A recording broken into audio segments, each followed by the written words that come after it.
పేరు షేక్ జహాంగీర్. నేను 31వ ward BRS party బలపరిచిన అభ్యర్థిని. ముఖ్యంగా ఇంతకుముందు 2 పర్యాయాలు ఇక్కడ కాంగ్రెస్ పార్టీ కౌన్సిలర్ వ్యవహరించారు. వారి 10 ఏళ్ల కాలంలో ఈ వార్డులో అభివృద్ధి చాలా కుంటుపడింది. డ్రైనేజీ సమస్యలు ఎక్కడెక్కడ ఉన్నాయి, అలాగే పారిశుద్ధ్యానికి సంబంధించి ఎలాంటి పరిష్కారాలు చూపలేకపోయారు. గతంలో ఇక్కడ పనిచేసిన కౌన్సిలర్లు కేవలం నామమాత్రపు సమస్యలపై మాట్లాడుతూ కేవలం పబ్లిసిటీ వైపే మొగ్గు చూపారు. ఈ వార్డులో ముఖ్యంగా బసవనగడ్డ ప్రాంతానికి సంబంధించి కింది వైపు ఒక రేషన్ షాప్ ప్రజలకు చాలా అవసరం ఉంది. ఈ ప్రాంతానికి సంబంధించిన 2 రేషన్ షాపులు కూడా మా వార్డులో కాకుండా మా పక్కనే ఉన్న కేడిఆర్ నగర్లో ఉండడం చాలా ఇబ్బందికరంగా ఉంది ప్రజలకు. మేము గెలిస్తే వెంటనే ఒక రేషన్ షాపును బసవనగడ్డ కింది ప్రాంతానికి తరలిస్తాం. అలాగే బసవనగడ్డకు సంబంధించిన శివాలయం గుడి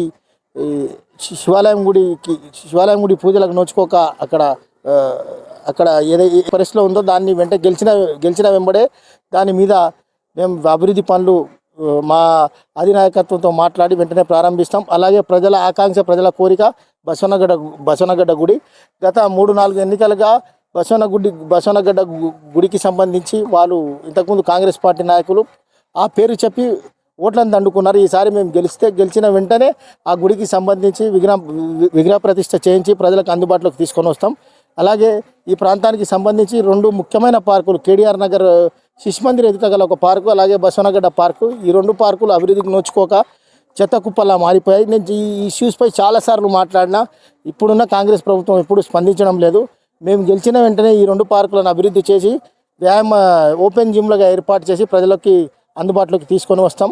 అలాగే ఈ ప్రాంతంలో ముఖ్యంగా చెప్పుకోదగ్గగా ఒక ముఖ్యమైన అభివృద్ధి ఏంటంటే, గతంలో నిరంజన్ రెడ్డి గారు మంత్రిగా ఉన్నప్పుడు ఈ వార్డుకు బస్తీ దవాఖాను కేటాయించడం జరిగింది. అది టీఆర్ఎస్ పార్టీ యొక్క ఘనత తప్ప ఈ వార్డుకు సంబంధించిన కాంగ్రెస్ పార్టీ నాయకులు చేసిన అభివృద్ధి మాత్రం శూన్యం. దయచేసి ప్రజలు ఒకవేళ మాకు అవకాశం కల్పిస్తే రాబోయే రోజులలో వనపర్తి పట్టణంలో ఆదర్శవంతమైన వార్డుగా 31 వార్డును నిలిపి వనపర్తి జిల్లాలోనే 31 వార్డును అత్యంత పారిశుద్ధ్య వార్డుగా మరియు ఒక మంచి ఆదర్శమైన వార్డుగా తీర్చిదిద్దామని హామీ ఇస్తున్నాం. 31 వార్డు ప్రజలందరికీ విజ్ఞప్తి, మనకు 11వ తారీఖు జరగబోయే మున్సిపల్ ఎన్నికలలో మీ అమూల్యమైన ఓటు క్రమ సంఖ్య 3వ నెంబర్ కారు గుర్తుపై వేయించి నన్ను గెలిపించగలరని